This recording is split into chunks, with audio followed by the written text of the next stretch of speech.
and spotlight me. Okay. So welcome to weekly Dharma gathering. I'm just going to put our website in the chat feature, as well as my website if you want to know a little bit more about me. Weekly Dharma gathering, we are offering free meditation on Mondays with Ashley Dingus, Learn to Meditate. We started that, I think this is the third week we've been doing it, and we are extending it through the month of April. And on Fridays with me, Shanté Paradigm. And I will be doing compassion practices. It says Tonglen, but it's not going to always be Tonglen.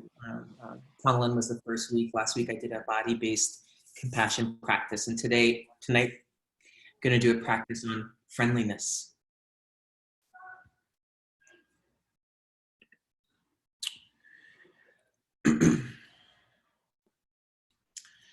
So I am a Buddhist and Dharma meditation teacher in the Vajrayana Tantric tradition. My root guru is a man named Sakyong Mipham Rinpoche, who I'm not currently working with, as he was had some Me Too situations come up, and to my estimate hasn't appropriately addressed and been accountable to that. I study with Lama Rod Owens and Lama Justin Van Bujos, as well as Carla Jackson Brewer of New York Tara Mandala. So tonight we'll be doing a practice that's about friendliness towards oneself and kindness towards others. But first, I'd like to just start by asking you or inviting you to come into your own body. A sense of relaxation, whether that's sitting or laying down or standing up. Any position that you want to take that feels like you can relax. So you don't have to be in any kind of meditation posture. You don't have to prove anything to yourself or anyone else. This is really an invitation to be friendly towards yourself and relax some of the colonized aspects of mind, body, and emotion, even when it comes to meditation.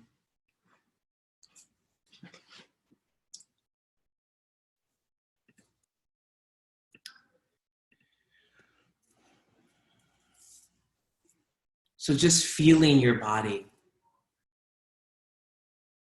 its weight and size, any kind of temperature,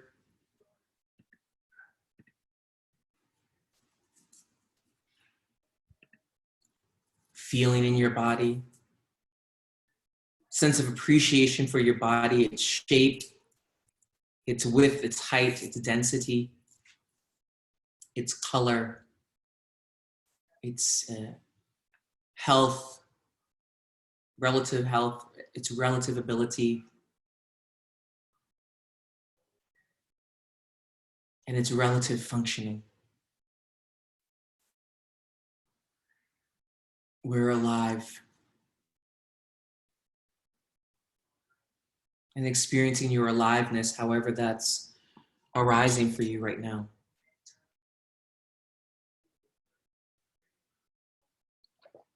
Through your senses,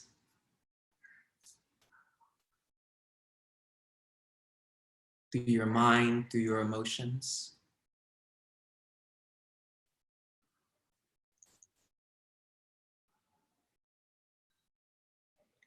And as you are feeling into this gratitude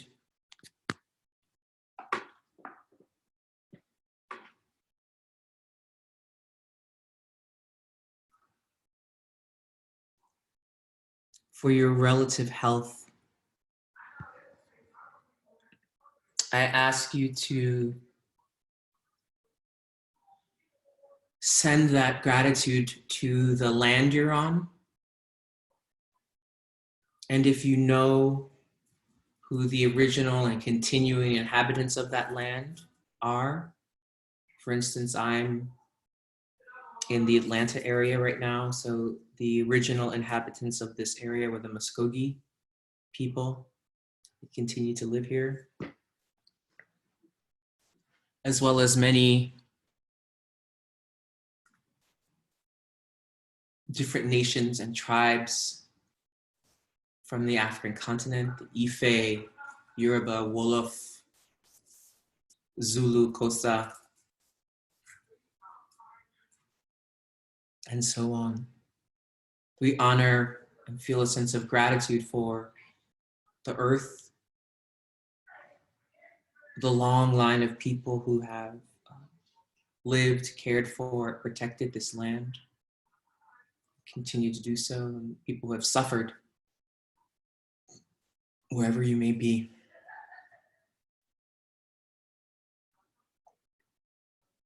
And we can just invite all of that in, leaving nothing out.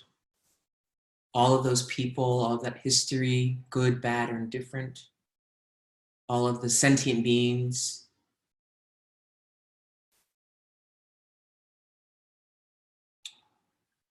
And then I invite you to invite whoever of your own ancestors you like to be present with you,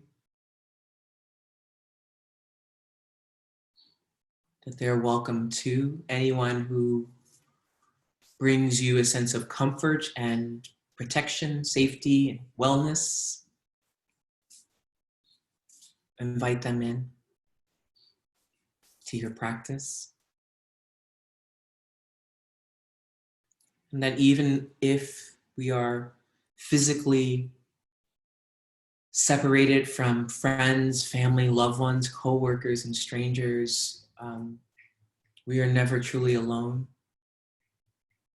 Our mind and our hearts and our bodies have memory, and we can, and connection, and we can tap into that even if it's not a physical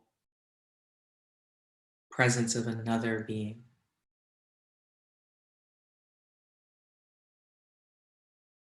Remember that we're in relation to so many beings, past, present, and future. And we can call on that wellspring of relation and connection.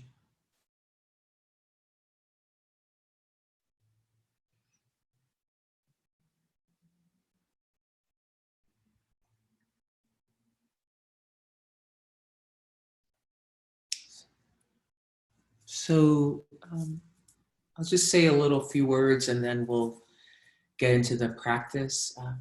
That the friendliness is not just about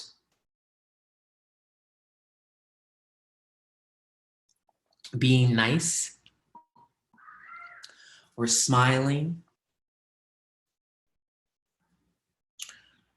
but in fact, any meditation, from the most simple, in quotes, to the most advanced, rely on and are dependent on our ability to make friends with ourselves.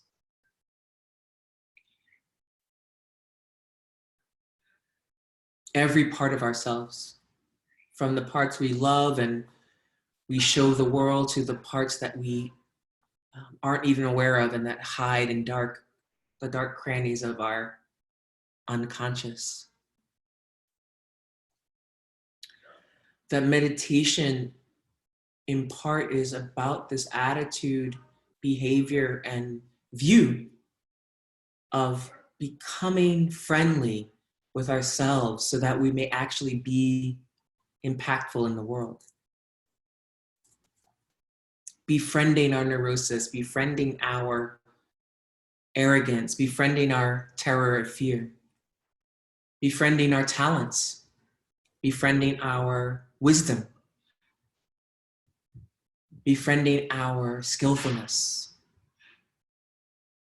And that there's a way that this is a kind of humility insofar as it's about seeing ourselves as we are, as we truly are.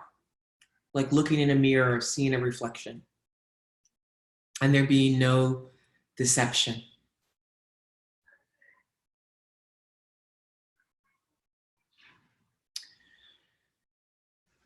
And when we are able to cultivate over time an attitude, a mindset, and a view and behaviors of friendliness toward ourselves, or humility,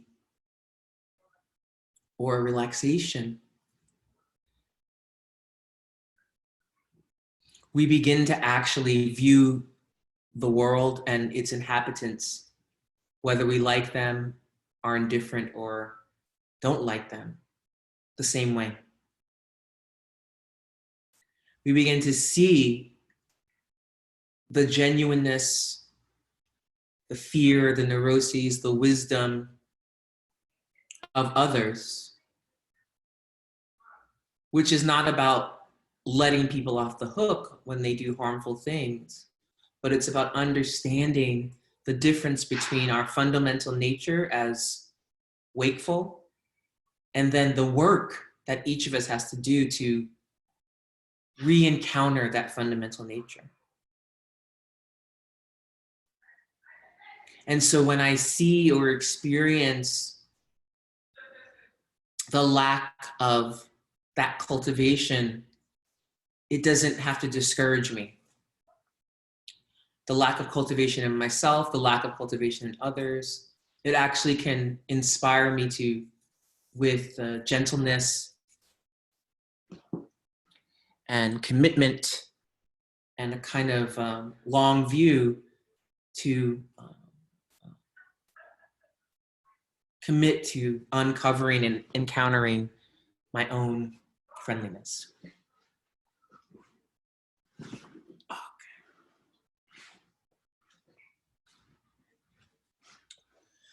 So the practice we're going to do is a practice of, call it a basic friendliness meditation. And it relates to 3 aspects, which I won't get totally into tonight, but I want to just give us a little touch. And there are 3 gestures that go with those aspects. So make sure you can see me doing those gestures.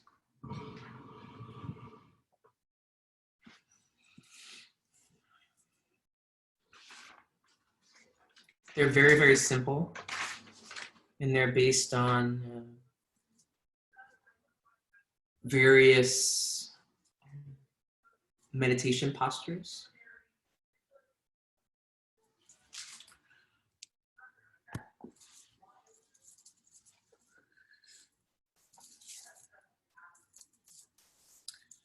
The first relates to feeling, which is just the gesture is simply hands resting on our legs or thighs.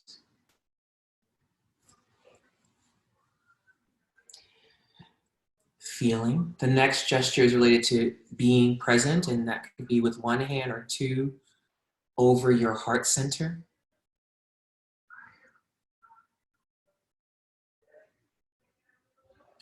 The third gesture is the Bhumi Sparsha gesture, touching earth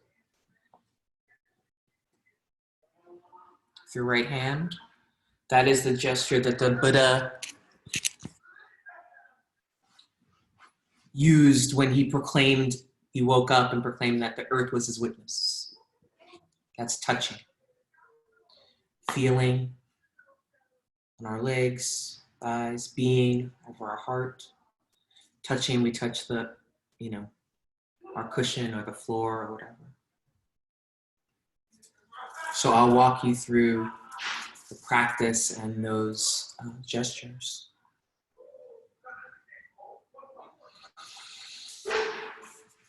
So again, coming into our bodies. Again, you can lay down, stand up, or sit.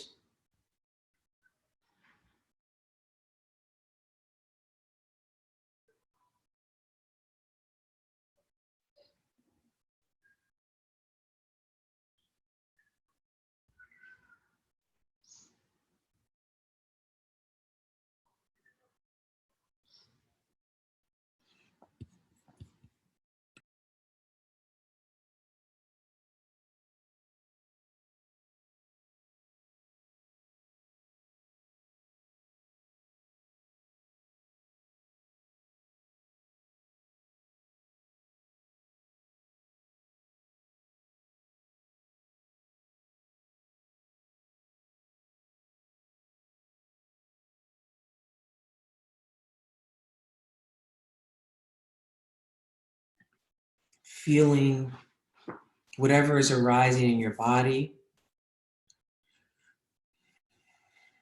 not trying to change it or manipulate it or expand it, just noticing whatever you notice. Any tightness or looseness, any heat or coolness.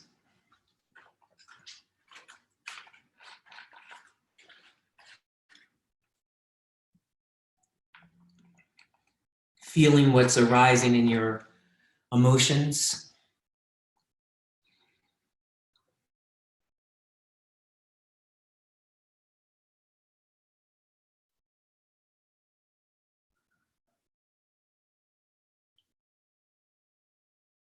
And whatever is arising in your mind or discourse. Just letting it all arise, abide, and dissolve on its own. You are just there witnessing and experiencing it without trying to control or manipulate it.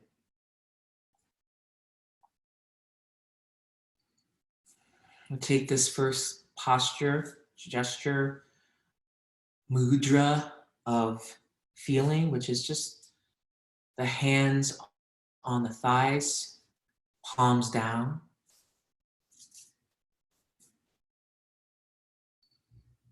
This is really related to our humanity,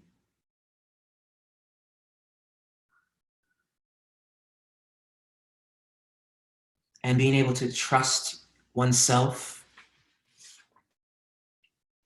at a very deep level.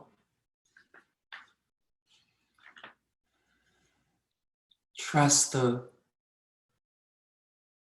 wisdom you've been given, you were born with, your sanity, even if you've wandered far from the sanity for moments or minutes, hours, days, months, or years, that it is possible to touch into that sanity through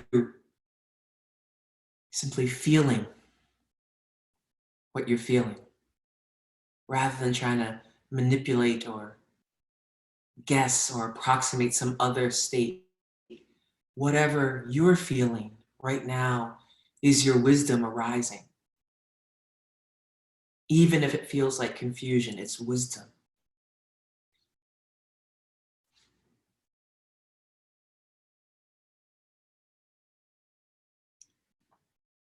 And feeling, paradoxically, is connected to the head, in part because the head translates our feelings.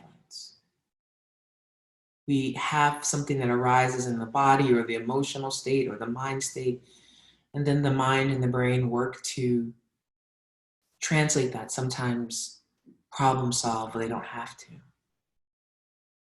This is our humanity, the language of feeling.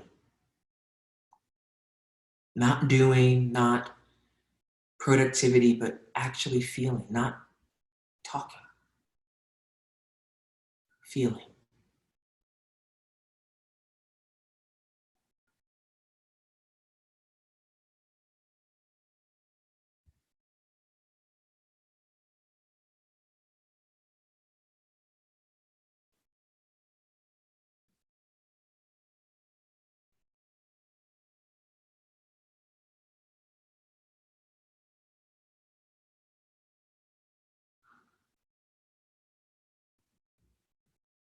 And here our allegiance changes from concept and thinking and planning to the visceral aspect of our experience, to the connection to our viscera, our gut, our heart, the wisdom that is in our body.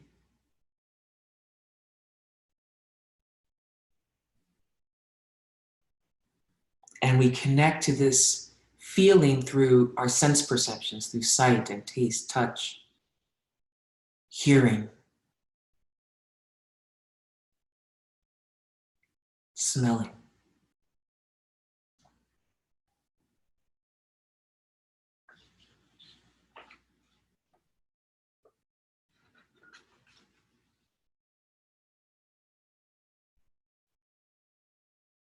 And this ability to touch into our senses helps us to hone our appreciation and our noticing, which is the basis of mindfulness. Mindfulness is noticing.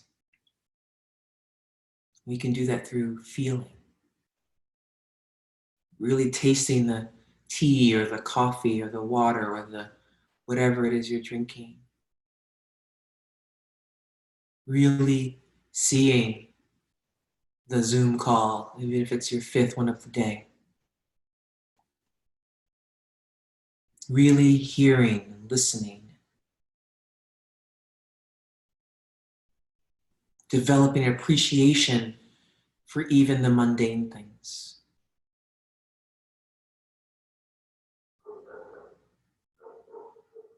Feeling.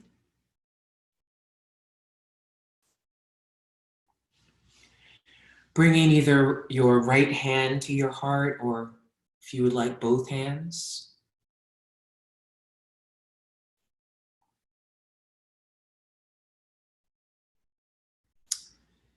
This gesture is related to the aspect of settling with being, a human being.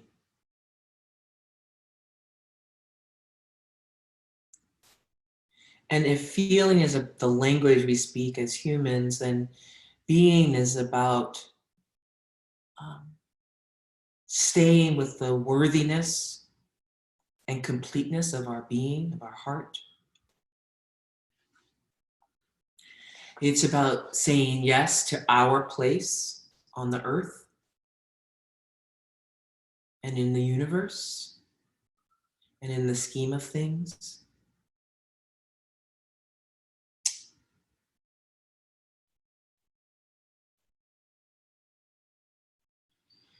And this gesture helps us to connect our sense faculties with our heart center, which is really the heart center is the brains of the operation. It's not the brain or the mind. It's really the heart center.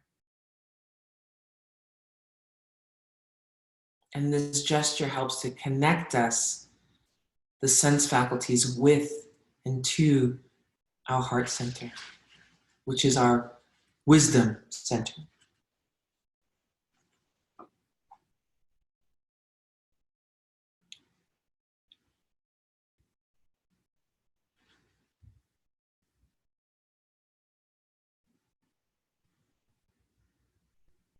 And being is a gesture of friendliness to ourselves and a kind of declaration that we're not afraid to be this self, this iteration.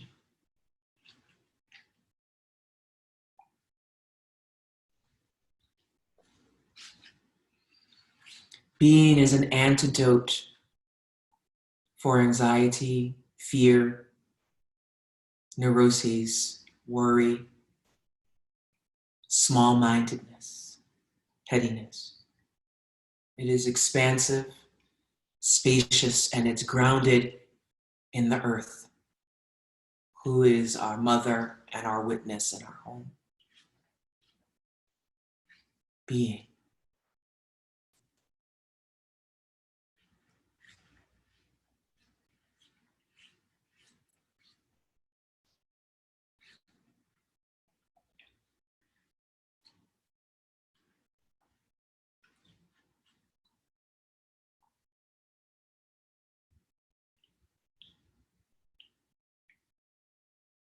And at any time in this meditation, if you feel overwhelmed or it just feels too much, feel free to just, stop, take a break for as long as you need to. Being. Being with whatever is arising in you and greeting it like an old friend, whether it's something you want to be feeling or don't want to be feeling. Just, hello, welcome. Come into my heart. And let's just be together.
And finally, we move to the gesture of touching the earth.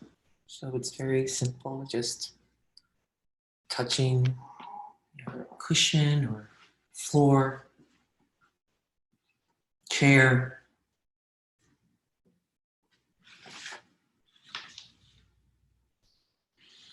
And this is, again, the same gesture that historical Buddha used when he realized his humanity. He woke up to being a real human being, a genuine human being, a friendly human being, a sane human being. This quality is related to spaciousness or heaven or possibility. So we felt or a sense of our humanity, our basic friendliness. We've rested with that by being. And now we want to try to touch into that basic friendliness or sanity.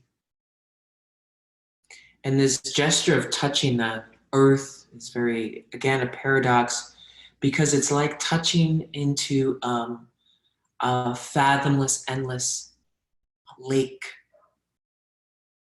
or holding hands with every being who's ever existed and ever will exist.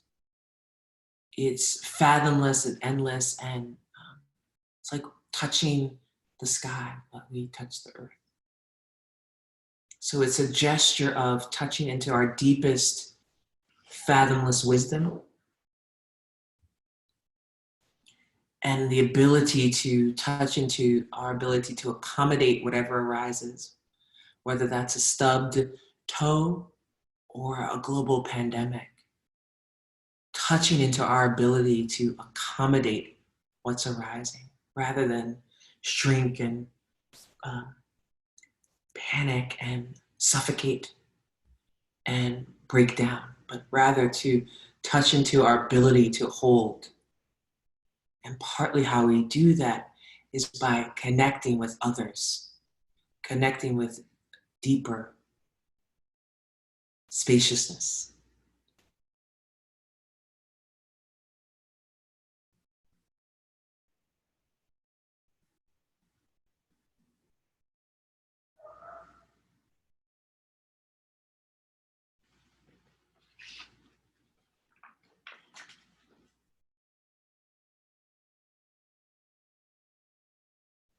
Touching into that part of ourselves that is able to relax and connect. This is why we invited the ancestors and the land and its history and its people in to remind ourselves of who and what we're connected to.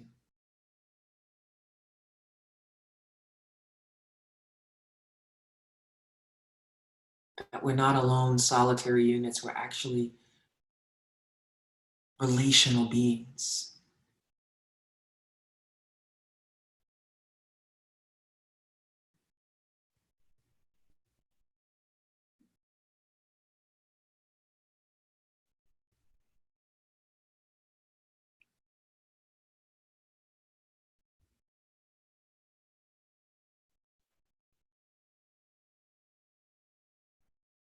And then we can just come back to the gesture of feeling with just both of our hands, palms down on our legs.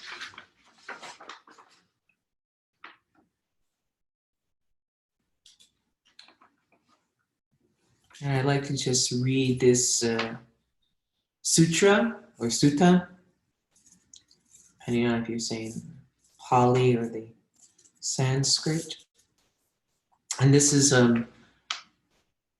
the Metta or Maitri Sutta or the Maitri Sutra that Buddha Shakyamuni, the historical Buddha, taught. And it's found in a collection of discourses in the Sutta Nipata. Anyway, I won't go into all of that, but I just would like to read it to you.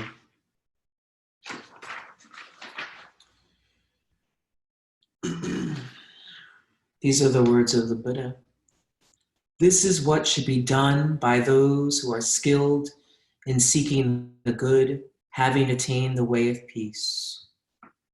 They should be able, straightforward and upright, easy to speak to, gentle and not proud, content and easily supported, with few obligations and wants, with senses calmed, prudent, modest, and without greed for others, people's possessions.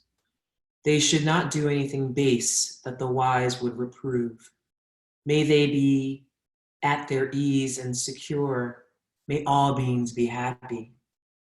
Whatever living beings there are, whether they be weak or strong, omitting none, whether long, large, average, short, big, or small, seen or unseen, dwelling near or far, born or to be born, may all beings be happy. Let no one deceive another or despise anyone anywhere. Let none out of anger or hostility wish suffering upon another. Just as a mother would protect her life, just as a mother would protect with her life her own child, her only child, so should one cultivate a boundless mind toward all beings and friendliness toward the entire world. One should cultivate a boundless mind above below and across, without obstruction, hatred, or enmity. Standing, walking, sitting, or lying down, throughout all one's waking hours, one should practice this mindfulness. This, they say, is the supreme state. Not falling into wrong views, virtuous, endowed with insight, having overcome desire for sense pleasures, one will never again know rebirth. And whether we understand or don't understand, agree or disagree, can just feel the suggestion of those words that cultivating a sense of friendliness toward ourselves and others is a practice, and often a very difficult one.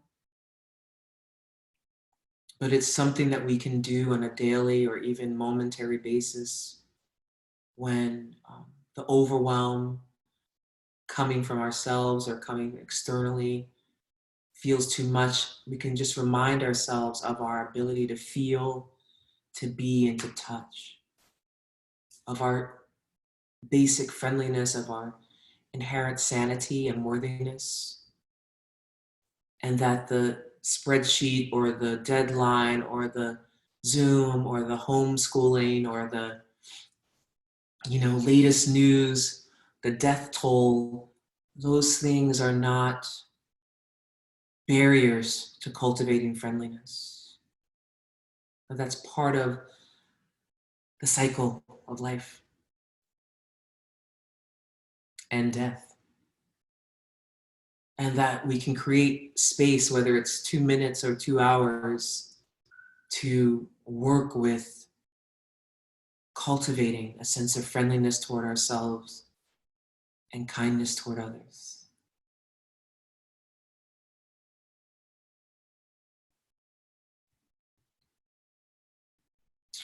So with that, I'd like to open it up for any questions you might have for me, or for any of these practices done. And again, this is recorded, so you'll receive, once it's the recording is uploaded, you'll receive an email from our automated system. So you don't have to have it memorized, but yeah, if there are any questions, you can use the raise hand let me see, feature, if that's still active, which is you can go into the chat feature and look at your own name, and there should be a raise hand feature. If that's not available because we've been playing around with security measures, you can just write your question in the chat,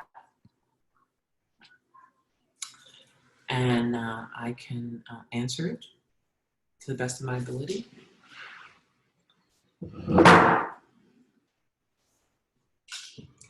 Could you speak, this is from Akil, could you speak to feeling being situated in the head and wisdom or being in the heart? Sure.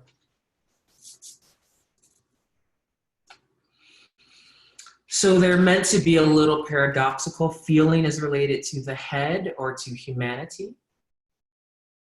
Or sort of in Confucian, it would be actually in the middle. So it's a little weird, even though the head is here.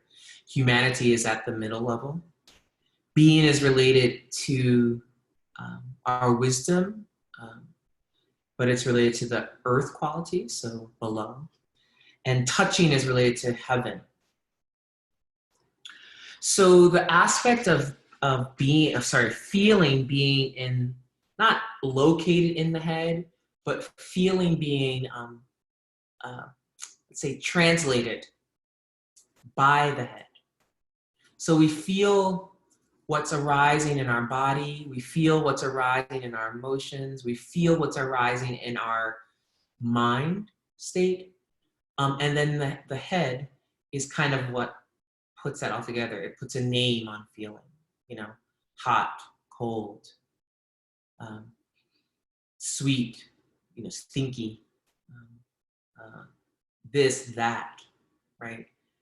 Prickly, soft, velvet, right? So we cultivate a head that is able to work with feeling. The head working with our sense perceptions, right? As the kind of the mind consciousness kind of translating or interpreting, telling us what we're feeling or telling us that we're feeling. And in some senses, that is, the head here is not about concept, but it's about connection kind of to our wellness. So rather than heat, oh, that's bad, it's just heat. Okay, I'm feeling heat. So we're cultivating a mind or a head that doesn't have to jump to a conclusion or a stamp, but it can jump to, it can help us just experience what we're experiencing.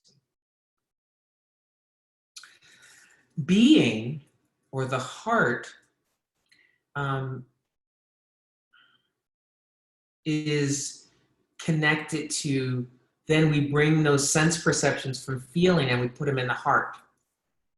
And when we move those feelings from the head to the heart, then we begin to experience a sense of wellness, wholeness, wisdom, confidence. A sense of I can do this. A sense of remembering who and what we are. That it's not the things that are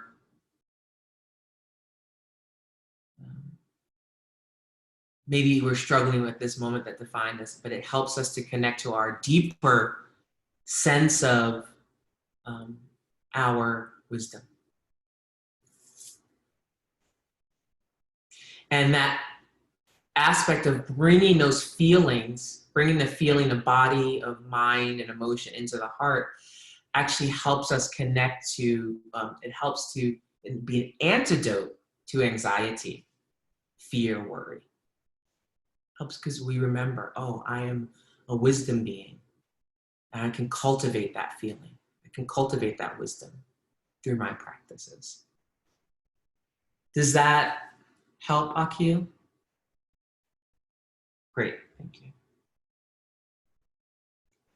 Are there any other questions or experiences you'd like to share?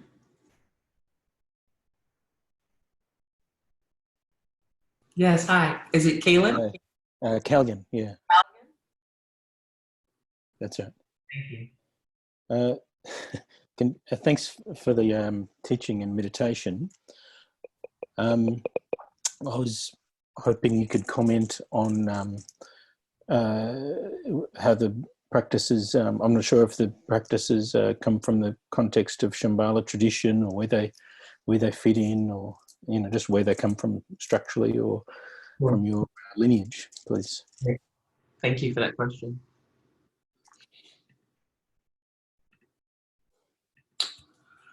So there are a few places where these teachings come from. The Friendliness Sutra I read at the end is from classical Buddhism. It comes from a collection of shorter length discourses called the Khuddaka Nikaya in the Sutta Nipata section. And it's Metta Sutta or Maitri Sutta. So this is classical Indian, Buddhism coming, straight from the words of the Buddha. So sutra were his words.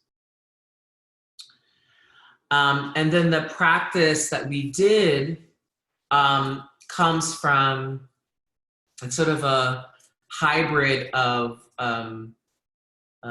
classical Buddhism, Tibetan Buddhism, and comes from, it is a practice conceived of by Sakyamuni Rinpoche. And I've modified it because it's a practice that I want to speak to the widest variety of people, and not just people who may have had any exposure to, let's say, the Shambhala lineage or the Shambhala organization.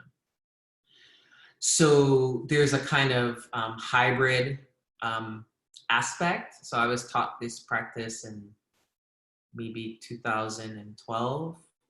And so I've been working to modify it so that it's more available to people, and language that's, I was a member of Shambhala organization until 2019. So I'm not a part of any organization, but I have teachers. So as I said, Sakyamuni Baba Rinpoche is my root guru. I'm not currently studying with him. And am studying though with, I am teaching things that I learned inside of that very important, I still feel in my heart, the lineage of Shambhala, and I always will. And I'm, studying with other teachers. So for me, it is important that teachings, if they're relevant and helpful for people, that they be freed up and that they be presented in a way that is accessible, and then they not be, that there be, that there be, if they're appropriate for the general public, that there be no barriers. So thank you for that question. Thank you. So here's a comment. I've recently started meditating and have experienced fear lately about losing myself and ego identity. I wanted to thank you for tonight's lecture. Oh, thank you. Can you say more about losing yourself? What do you mean? What's the fear? What?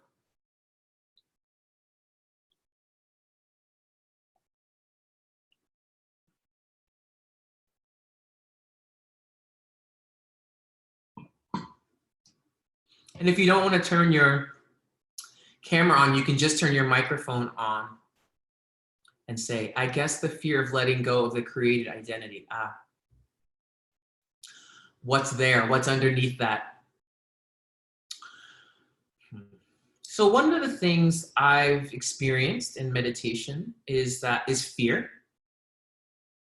And I continue to experience fear. It's an emotion. As a human animal, actually every living thing experiences fear, even plants, bugs, other animals, trees. So that is a natural part of our parasympathetic and sympathetic nervous system, as a part of our wiring. Being alive is part of our defense system, as part of our awareness.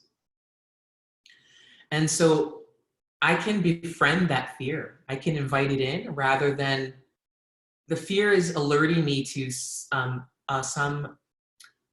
reaction or projection I'm having about an actual change or a potential change.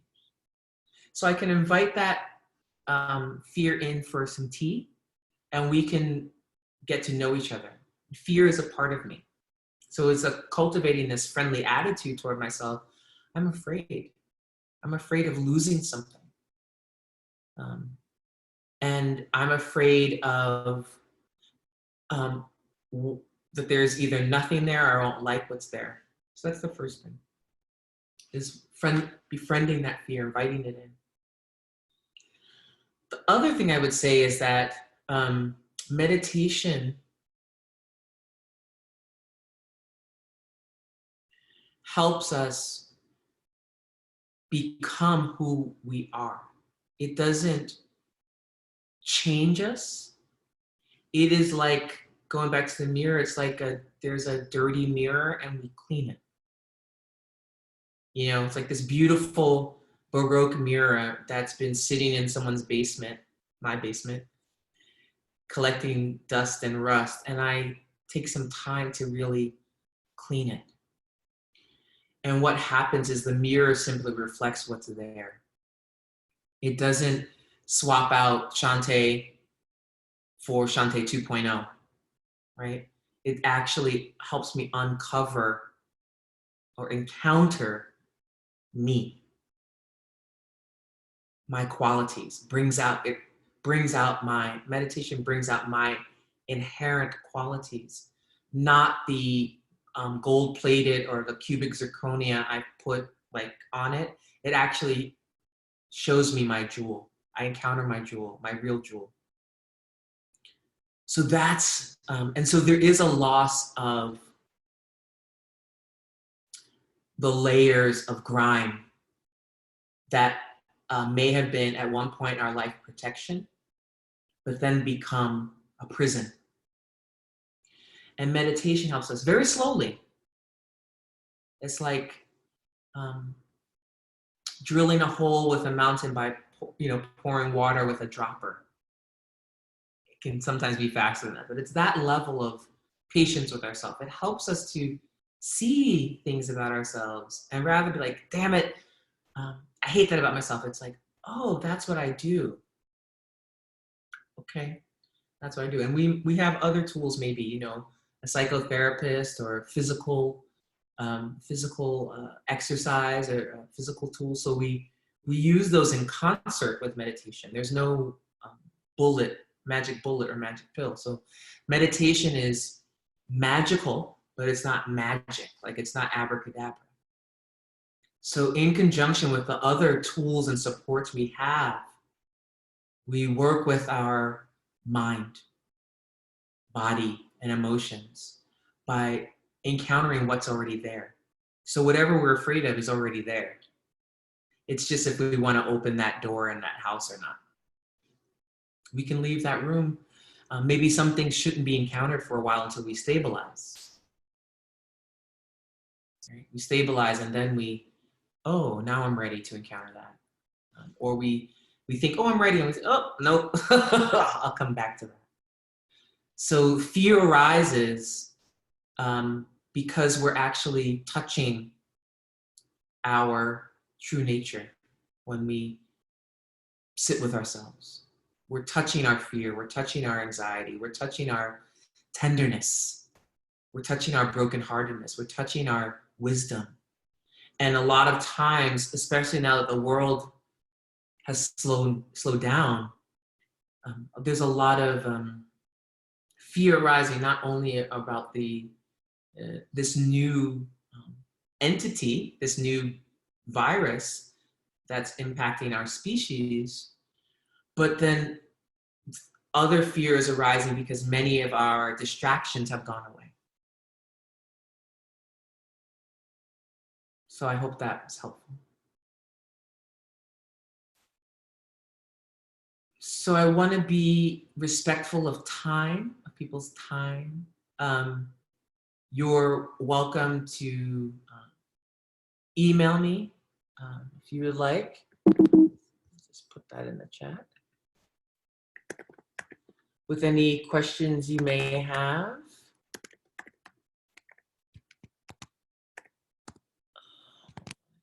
Spell my email. And I also just want to, let me make sure I spelled that right. Invite you Monday. Okay, so let me back up. Sunday, I'm teaching the Atlanta Soto Zen Center has invited me to teach. It was supposed to be in person, but of course, we know that that won't be happening. So I'll be teaching virtually. They're on their Zoom, so you can, I think, go to my Instagram or shoot me an email and I'll have my assistant email you back. You can go to Atlanta Soto Zen Center and it's on their calendar. I'm teaching on, I think it's like working with boredom and uncertainty, something like that. Or befriending boredom and uncertainty. That's Sunday, 11 a.m. Eastern Standard Time to 12. I don't know if they're recording it, but you could always contact them. On Weekly Dharma Gathering, as I said in the beginning, Ashley Dinges will be teaching Learn to Meditate. So if you wanted to sort of strengthen your meditation practice, your just peaceful abiding practice, working with the body and the breath, she'll be doing that every Monday, 7 p.m. EST. And I'll be back on Friday doing another compassion practice. I think next week I'm going to do a practice on, I think I'm going to go back to Tonglen practice, but I may change my mind. But I think I'll do Tonglen since I did that 2 weeks ago. And then on Wednesday, we have, and those are free, Monday and Friday. And then on Wednesday, we have a guest teacher on Weekly Dharma Gathering, our regular programming, Arthi Tejuja. And she's teaching on, let me just see.